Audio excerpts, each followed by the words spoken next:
Turudi kwenye uhalisia. Steve, elimu yako umeishia kidato gani ama darasa la ngapi? Ya kweli kweli kabisa. Kabisa kabisa. Mimi nimeishia darasa la 7.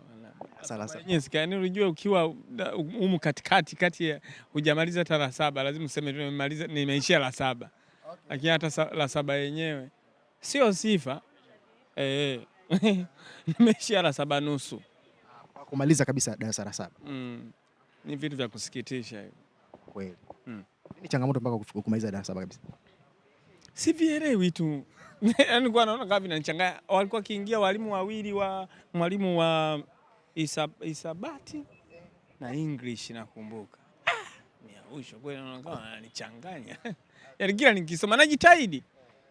Yaani mimi mwenyewe nataka, lakini sasa akili ya kupokea ile haikuwa na unani. Huko kwenye nani vipaji vitushukuru Mungu. Bila kipaji nilikuwa ni wa kudhalilika tu.